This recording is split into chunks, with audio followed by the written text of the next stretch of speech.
ImoStory, en partenariat avec Joylock, la plateforme de sous-location de courte durée.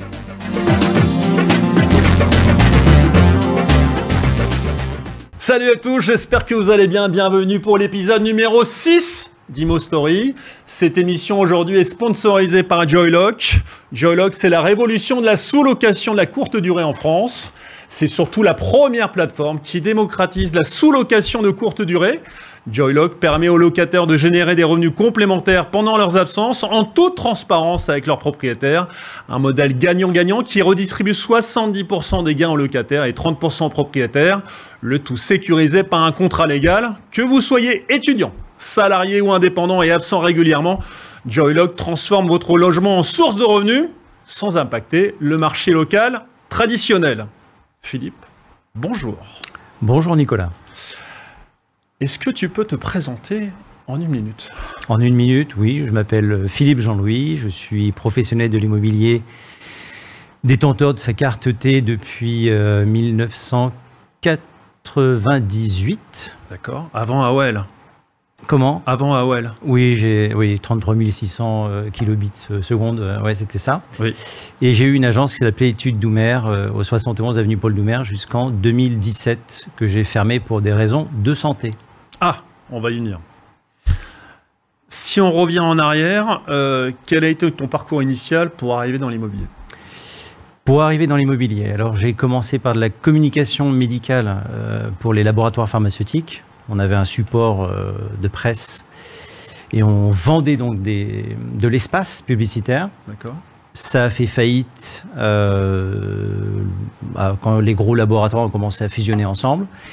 Et le hasard a fait qu'il y avait une agence, on peut nommer les agences? On peut. La Forêt, qui était boulevard Raspail, qui a fermé depuis, qui était juste en bas de chez moi. Et je me suis dit, bah, tiens, je vais aller pousser la porte, déposer mon CV. Et on m'a dit, bah, votre CV nous intéresse.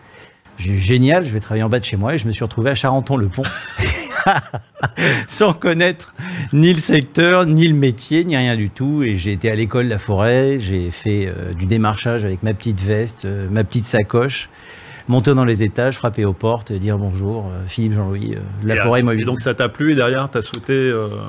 Ça m'a plu, oui, parce que j'aime bien le contact. Ouais. Et puis, bah, voilà, les histoires humaines, les rencontres, c'est quelque chose qui me nourrit. D'accord, contact, rencontrer des gens, et derrière tu as monté ta propre étude, hein, c'est ça que j'ai compris? Oui, alors après, bon, ça s'est pas très bien passé puisque le directeur de cette agence volait les commissions de tout le monde. Donc c'était un bon début dans l'immobilier, c'était le côté obscur. Et j'ai rejoint une agence qui s'appelait Études Wagram dans le 17e. D'accord. Et au bout d'un an, ils avaient besoin d'un directeur d'agence dans le 16e, à l'Étude Doumer. Donc j'ai pris la place du directeur d'agence et j'ai racheté l'agence 5 ans après. D'accord. C'est lors de cette acquisition que j'ai pris ma carte T. D'accord. Et puis voilà, j'ai développé un petit cabinet de gestion au sein de l'Étude Doumer. Transaction, gestion. Transaction, location, gestion. Du classique. Donc, surveillance de travaux, oui, pratiquement en bas de chez moi, dans l'immeuble où il y avait Brigitte Bardot. Ah oui? Oui, elle a... Et il y avait eu un enfant dans cette... Il y avait un chien qui gardait ta boutique ou pas? Non, pas encore. D'accord. Bon, on a vu un petit peu ce qui t'a amené vers l'immobilier. Le hasard complet. Le hasard complet, on est d'accord. Est-ce que tu as eu des grands succès, des réalisations au cours de cette première période d'activité? Est-ce que tu te souviens de moments forts dans cette première partie de ta carrière? Oui, des moments forts, c'est des gens qui voient leur projet de vie abouti et qui... je n'avais pas cette notion-là quand j'ai commencé dans l'immobilier. Ouais. Je ne pensais pas que c'était des vies de famille, en fait, dans lesquelles j'allais intervenir. Je n'avais pas cette dimension-là. Moi, j'avais la dimension transactionnelle, pure. D'accord. Je rendais un service, j'étais payé pour, merci, au revoir. Et en fait, la dimension humaine m'avait totalement échappé. Et quand tu voyais des gens qui te disaient bah, « écoutez, je ne dors plus depuis que j'ai vu l'appartement, il me le faut absolument », les enfants qui rentrent dans un appartement et qui vont dire « ça c'est ma chambre, non, ça c'est la mienne », etc. C'est une dimension qui m'a fait un peu oublier le côté transactionnel, qui n'est pas forcément intéressant. Encaisser quelque chose, je pourrais être caissier chez Mammouth, même si ça n'existe plus. Ça, c'est ton côté 99 en même temps. Voilà, exact. Enfin, je suis né en 71. Et si tu veux, cet aspect-là me nourrit vraisemblablement plus. Il ne paye pas mes factures, mais c'est ce qui me fait aimer mon métier. D'accord. Les histoires, les rencontres, j'en parlais encore ce matin. Ce qui m'intéresse, moi, c'est les histoires des gens. Ouais. Des histoires d'agents. J'en ai une qui est pas très vieille. C'est une maman qui achète un appartement dans la rue où se trouvait l'école de mes enfants. D'accord. Et quand ça s'est fait, elle a voulu faire une surprise à sa fille. Et elle m'a dit, je vais faire la surprise. Et je me dis, tiens, ce qui peut être sympa, c'est que je vais marquer sur le panneau le nom de la jeune fille. Ouais. Et je ne vais pas donner son prénom, de la part de papa et maman, ici c'est ta chambre. Et on avait posé ce panneau. D'ailleurs, c'est un appartement où tu as fait une vidéo sur le DPE. D'accord. Avec je vois très bien. Les radiateurs. Oui. Et la maman, donc, en allant chercher sa fille à l'école, a fait une vidéo où je vois la petite fille et une de ses copines. Et lui dit, regarde là-haut, regarde. Et là, j'entends et je vois la petite fille qui lit la phrase sur le sticker. Ouais. Et là, franchement, je me dis, ça, c'est top. Tu sais pourquoi tu travailles. Ouais. Ouais, on est d'accord. Bon, on va évoquer un sujet. On se connaît pas mal, Philippe. Mais tu sais que j'aime bien parler des parcours de vie et pas trop de dire on est numéro 1 du marché. Moi, ça ne m'intéresse pas ce genre de discours aujourd'hui. Ça tombe bien, c'est pas le cas. Il y a beaucoup de podcasts qui travaillent de ce sens-là. Moi, c'est pas trop ce qui m'intéresse aujourd'hui. Il y a quelques années, tu as eu un gros problème de santé, une très grande épreuve de santé. On va pas rentrer dans le détail, mais moi, ce qui m'intéresse, c'est tu es en activité, tu as ça qui t'arrive, et puis tu frôles quand même, oui. tu n'es pas loin de passer de l'autre côté, et puis tu reviens. Et donc moi, c'est cette période-là qui m'intéresse, savoir comment tu reviens, comment est-ce que, en étant indépendant, d'un coup, tu perds tout. Est-ce que tu peux nous faire un condensé? On peut en parler pendant 1h30, mais... Ah oui, bien sûr. On est d'accord, mais sans te mettre en difficulté, tu dis un petit peu ce que... Non, moi, alors déjà, j'ai été transplanté du foie, transplanté hépatique. Donc j'invite chaque personne qui va regarder à dire si oui ou non on est pour le don d'organes. Que vous soyez pour ou contre, c'est pas le sujet, c'est juste informer vos proches pour que l'équipe qui va aller éventuellement prélever, soit au courant si c'est possible ou pas. Voilà, ça c'est une aparté. Je devais mourir en 2018, puisque en début d'année, on m'annonce qu'il me reste 45% de chance de survie à 1 an si on ne fait rien. Bon, donc tu prends ça dans la tête. Là, tu as ton agence à Doumer. Là, j'ai mon agence, avenue Paul Doumer, avec des employés, pas 40, 3 salariés, mon cabinet de gestion. Et je commence un parcours de santé qui va faire que je vais être absent 1 semaine par mois. J'informe mes proches collaborateurs évidemment que ça ne va pas. Et la réaction est assez intéressante. Il y a une collaboratrice qui me prend en charge, qui vient me voir à l'hôpital, etc., etc. Et les autres qui en profitent pour faire des affaires dans mon dos. Donc ça, c'est la nature humaine. C'est plus fort que ça. Pour moi, l'argent, ça a toujours été, puis je l'ai encore vécu il n'y a pas très très longtemps, l'argent, c'est un révélateur de l'âme des gens. Voilà. Moi, j'ai bien aimé faire des photos. Tu mets de l'argent dans une équation et tu vois la vraie âme des gens qui sont en face de toi. Donc, j'ai vu ça. J'ai été greffé, on m'a sauvé la vie, évidemment. 99,99% de mes confrères que je voyais tous les samedis m'ont tourné le dos, comme si j'étais un pestiféré. Bon, ça c'était assez étrange. C'est une bonne leçon aussi. Quand on te dit que c'est bon... Alors on te le dit pas en fait, on t'appelle un jour et puis on va dire on va vous greffer, ça peut marcher, ça peut ne pas marcher, mais quand tu sors, tu t'attends quand même à ce que tout le monde vienne faire la fête avec toi. Là, il n'y a personne. Là on est en quelle année? On est en 2019? Non, là on est en 98, on est en 2018. Donc c'est la même année? Ouais, d'accord. 2018. Moi, je suis greffé fin novembre 2018. Et tu t'attends à ce que tout le monde dise c'est fantastique, c'est machin, ces trucs. Pas un appel. Mais pas un.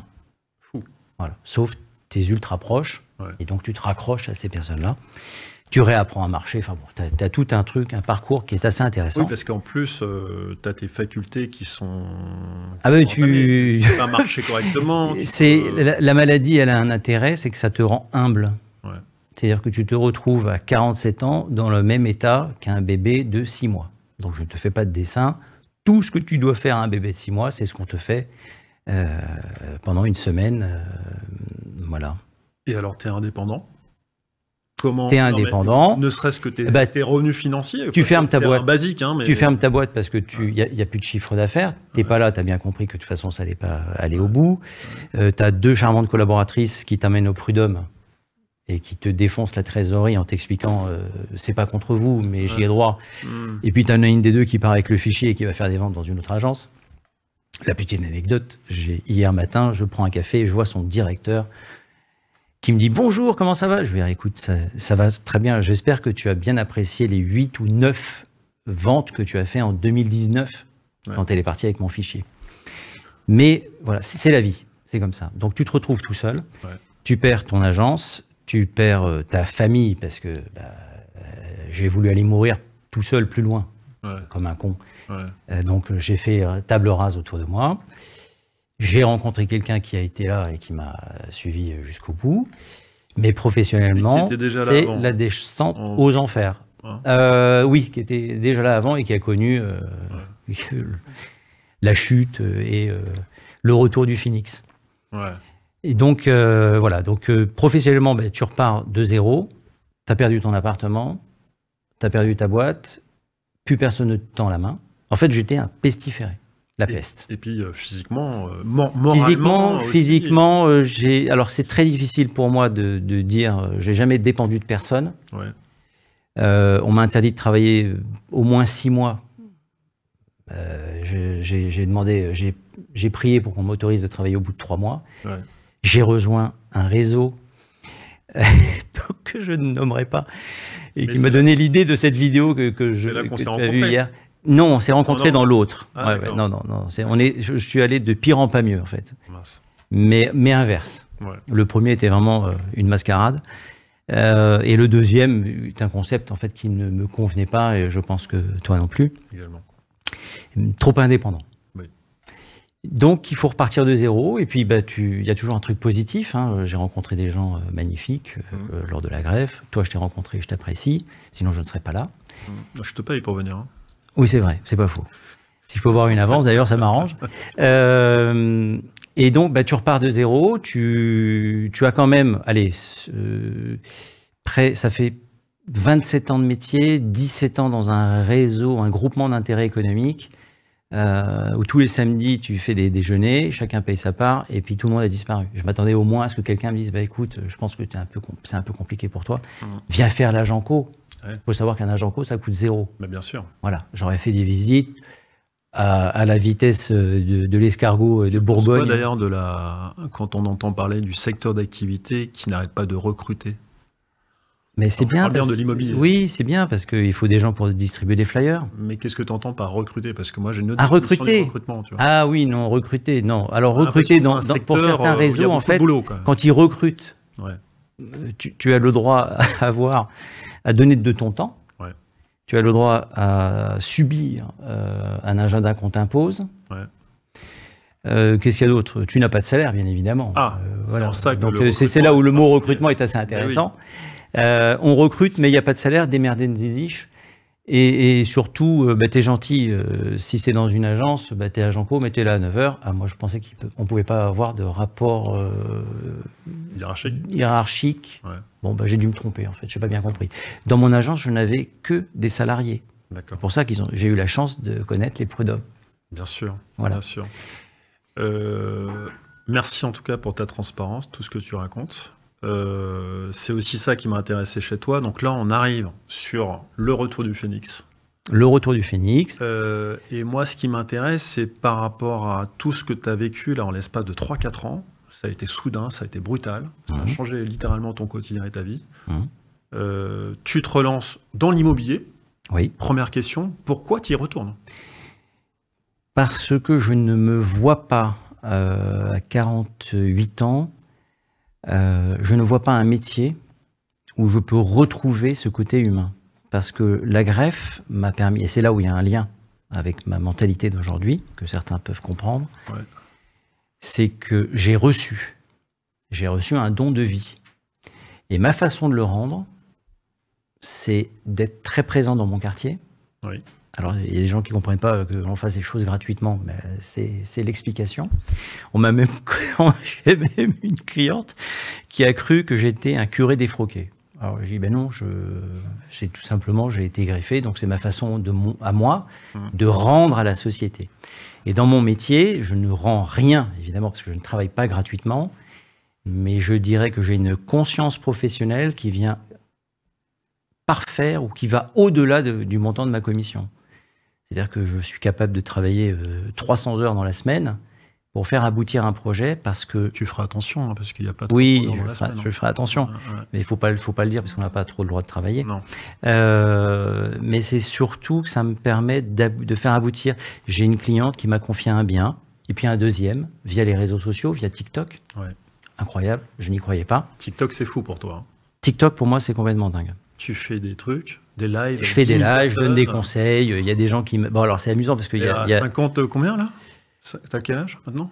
50 54, monsieur. 54 ans. Oui. T'es l'une des stars en immobilier sur TikTok en France. Alors, en immobilier, non, mais en immobilier, oui, peut-être. Mais... Non, mais il y a des gens qui ont beaucoup plus de followers. Moi, ce qui m'intéresse, c'est à partir du moment où je fais une opération et que j'encaisse quelque chose, je peux donner du temps à d'autres. D'accord. Voilà. Donc, il m'arrive de donner 1 heure, 2 heures, 3 heures. Et moi, je te vois faire des lives le lundi soir pendant 2 heures avec des gens, des questions de tous les jeunes. Oui, bien sûr. De 20 ans, de 22 ans. Mais attendez, monsieur, ça veut dire quoi une location? C'est quoi un bail? C'est quoi une gestion locative? Je vois les questions passer et tu passes 2 heures de ton temps dans ton bureau à répondre aux gens. Oui. C'est fou. C'est-à-dire que c'est un métier qui fait rêver beaucoup de monde. Ouais. Il y a beaucoup d'arnaqueurs, il y a beaucoup de vendeurs de rêves.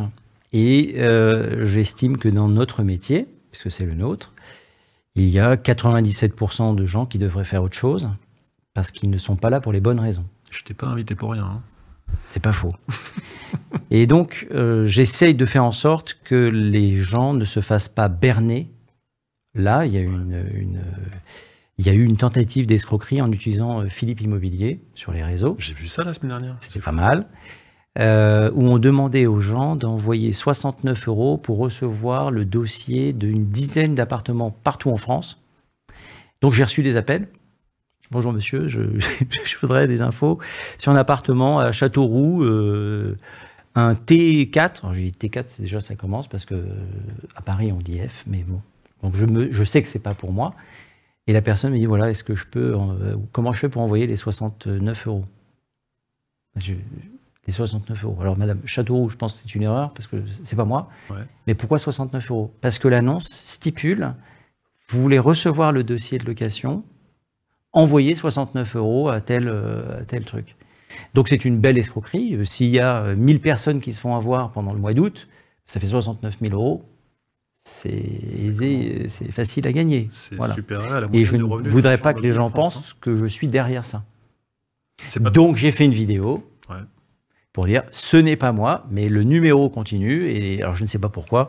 J'ai encore été appelé avant-hier. Alors là, c'était en Seine-Saint-Denis, un studio. Voilà, c'est intéressant parce que l'immobilier, c'est à tiroir.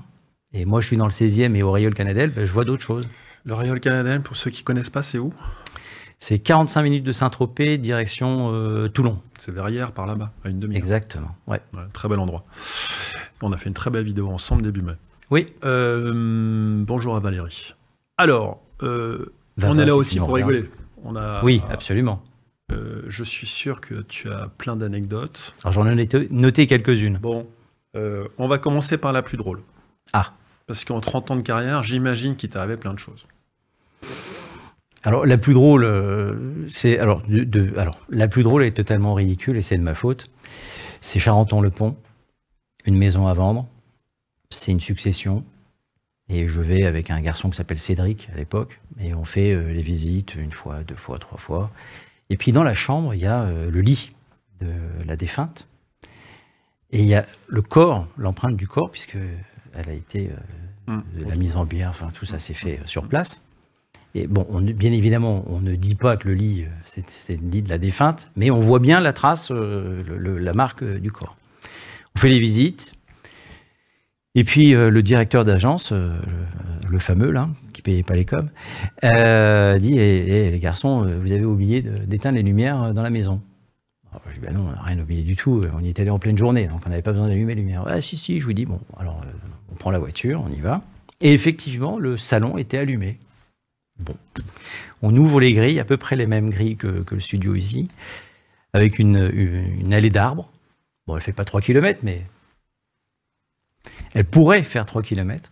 Et au bout, tu as cette maison et on voit effectivement que le salon est allumé. Bon, on y va, on a les clés. Il y a un petit escalier. Je crois qu'à l'époque, on devait passer par la cuisine parce que la porte d'entrée ne marchait pas, je sais pas quoi. Donc, on passe dans la cuisine, on arrive dans le salon et on constate effectivement que la lampe est allumée. Donc, on l'éteint, on ressort, on remonte l'allée, on referme la grille et la lumière se rallume. Donc inutile de dire qu'il n'y a eu aucun courageux dans les deux. Tu n'es pas retourné? Je n'y suis pas retourné. J'ai dit, moi personnellement, je n'y vais pas. Si tu veux y aller, non, je n'y vais pas non plus. C'est pas grave. Finalement, c'est qu'une ampoule. Hein, on s'en va. Voilà. Donc ça, c'était les deux pros de l'immobilier couards qui ont donc laissé cette lumière allumée. Tu sais que prochainement, je vais interviewer une médium. Hein. Alors ben voilà. Donc je ne le savais pas. On est en plein dedans. J'ai pris mes jambes à mon cou. On est monté dans la voiture. Et ça m'a assez marqué puisque c'est une histoire qui a presque plus de 20 ans. Plus de 20 ans. Bon, et ta dernière anecdote un peu improbable? L'improbable, c'est aussi alors une visite qui était censée se passer normalement. Et puis, lorsque je rencontre les propriétaires, je leur dis, moi, dans un monde idéal, vous n'êtes pas là. Alors pourquoi? C'est pas parce que je vais voler quelque chose, hein, parce qu'on ne sait jamais. C'est tout simplement que les personnes qui vont visiter, si ça leur plaît, vont avoir tendance à casser le bien. Et dire, mais qu'est-ce que c'est que c'est? Mais c'est de la merde. Mais enfin, le machin, etc. Et en fait, ils sont en train de préparer un argumentaire pour la suite. Okay. Moi, je le sais. Mais si en tant que propriétaire, on entend ça, et que c'est la maison de ses rêves, ou la maison de sa famille, où on a les plus beaux souvenirs, et qu'il y a des inconnus qui arrivent et qui disent, mais c'est de la merde, c'est difficile à vivre. Donc, je conseille de ne pas être présent. Et le cas échéant, si on est obligé d'être là, parce que le télétravail ou que sais-je, de ne pas intervenir. Parce qu'il y a une technique pour faire des visites. Voilà, chacun la sienne. Moi, elle est simple. Je ne réponds à aucune question. Je lui dis, je vais me renseigner. Ne vous laissez pas polluer par vos questions. Faites une liste. À l'issue de la visite, je vais répondre à l'intégralité de vos questions. Voilà, tu ne vas pas te renseigner, tu vas répondre à l'issue de la visite. Évidemment. Voilà. Parce que sinon, ça fait oui, ça fait le poireau de base, les 97% dont on parlait tout à l'heure. Ouais.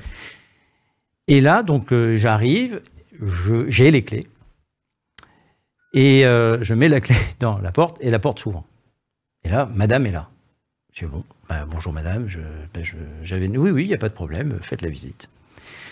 Elle nous suit comme un petit toutou tout le long de la visite, c'est-à-dire que tu es dans un musée et tu as le gardien là, qui est au-dessus de ton épaule et qui écoute, qui regarde ce que tu fais, donc la visite ne se passe pas forcément bien. Les gens posent des questions, je n'ai pas le temps d'ouvrir la bouche, qu'elle répond. Bien. C'est bien exposé, bien sûr c'est bien exposé, il y a tellement de soleil l'été qu'on ne peut pas vivre dans l'appartement. Voilà, ce genre de réponse. J'ai dit, c'est parfait, merci beaucoup. Donc, je fais mon compte-rendu le soir, et puis j'appelle madame, qui ne répond pas, donc j'appelle le mari. Et le mari, je lui dis, écoutez, dans un monde idéal, je vous avais expliqué, voilà comment s'est passée la visite, je suis un petit peu gêné, madame nous a suivis, c'est bien, mais en fait, je n'ai pas besoin de ça. Et les gens sont mal à l'aise, parce qu'ils sentent que quelqu'un surveille, donc ils ne vont pas oser regarder. Si le lit n'est pas bien fait, ils vont aller regarder ailleurs, donc ça pollue la visite. Il me dit, oui, d'accord. Et d'ailleurs, j'en profite, si vous pouvez éviter de répondre aux questions, c'est encore mieux. 2-3 jours passent, j'ouvre, madame est là, et l'accueil, c'est « Monsieur Jean-Louis, mon mari m'a fait passer un message, alors je vais bien fermer ma gueule, et je vais aller m'enfermer dans la cuisine. Quand vous avez fini, vous venez, et vous me dites que vous partez. Ça vous va ?» Comme ça. Donc, qu'est-ce que tu veux dire à ça? Merci. Et je te cache pas que la visite est aussi un petit peu polluée, puisqu'il y a une ambiance étrange. Oui. Et puis, t'as pas je dis aux gens, venez, on est bien accueillis. Ça se passe comme un P sur une toile cirée, c'est-à-dire que les clients font... C'est pas mal. On va le retenir, celle-là. Oui, elle est pas mal. Et donc, visite merdique. Bon. Voilà. Donc ça, c'est une anecdote. C'est le propriétaire qui se tire lui-même une balle dans le pied. Et puis après, qui va t'appeler et dire « Alors, comment ça s'est passé ?» Oui. À ton avis, connard. Oh, donc, tu peux pas dire ça. Là, attention. Non, évidemment. On avait dit. Non. Mais ça, si c'était un sketch. Bien sûr. Mais c'est la réalité. Oui. Bon, merci en tout cas pour tout ce que tu nous as raconté. On s'amuse bien avec toi à chaque fois. Maintenant, on va passer plutôt à la transmission. Oui. Parce que c'est aussi ça, hein, c'est d'expliquer aux gens le métier à travers des anecdotes, des parcours de vie, que c'est pas forcément facile, surtout dans l'immobilier. Qu'est-ce que tu aimerais transmettre comme message aux professionnels de l'immobilier qui t'écoutent? La parole est à toi. Qu'est-ce que j'aimerais transmettre aux professionnels de l'immobilier? Essayez de ne pas oublier qu'un jour ou l'autre, vous-même, vous allez devoir avoir affaire à un professionnel, quel qu'il soit, peut-être de l'immobilier, peut-être pour acheter une voiture, pour n'importe quoi, et que vous aimeriez à un moment donné qu'il vous écoute, c'est la première des choses, et qu'il vous conseille en bon père de famille, c'est-à-dire qu'il vous donne des conseils qu'il aimerait bien qu'on lui donne lui-même. D'accord. Sans avoir et être aveuglé par une potentielle commission. Parce que ça, c'est insupportable. Voilà. Si vous avez donné l'impression que vous connaissez la personne, qu'elle est importante pour vous, et que vous allez l'écouter et l'aider à faire aboutir un projet de vie. C'est pas des paroles en l'air. Il y a des réseaux qui disent ça. Bien sûr. Voilà. Mais ils ne le pensent pas. Il y a une logique économique derrière. Voilà. Il ne s'agit pas de rouler les gens. C'est pas du one-shot, l'immobilier. Moi, j'ai des clients qui, 15 ans, ce matin, il y a un propriétaire, il s'appelle Alexandre, je ne vais pas donner son nom de famille, qui m'envoie un article du Parisien sur l'immobilier. Eh ben, il me fait une revue de presse. Ça doit faire 20 ans qu'on se connaît. Ça a très très mal commencé. C'était le tout début de la loi SRU. Il achète un appartement. Je lui dis que c'est une très belle affaire. Il me dit, je lui explique le montage financier parce qu'il faut avoir plusieurs cordes à son arc. Et le lendemain de la fin du délai de réflexion ou de rétractation, il m'appelle, monsieur Jean-Luc, j'ai fait une connerie, je ne veux plus acheter. Oh là là. Et la loi vient de passer. Ah oui. Et je suis au fin fond de la Pampa en France, le téléphone ne passe pas, je suis obligé de monter, je m'en souviens comme c'était hier, un chemin pour aller en haut de la colline avec un téléphone à 2 balles. Et il m'insulte, escroc, voleur. Je dis, mais l'incompréhension totale. La fin de son crédit, le crédit se termine. Il m'appelle, monsieur Jean-Louis, grâce à vous, j'ai fait la plus belle affaire de ma vie dans l'immobilier. Je vous remercie. Donc tu vois, il a bien senti que c'était de la bienveillance et que j'étais pas là, le roublard, pour lui dire non, mais attendez, faites ci, faites ça. Voilà. Et là, tu sais que tu as bien fait ton travail. Tu as mis en héritage pour que tu aies l'appartement? Non. Je vais peut-être le rappeler tout à l'heure pour lui dire.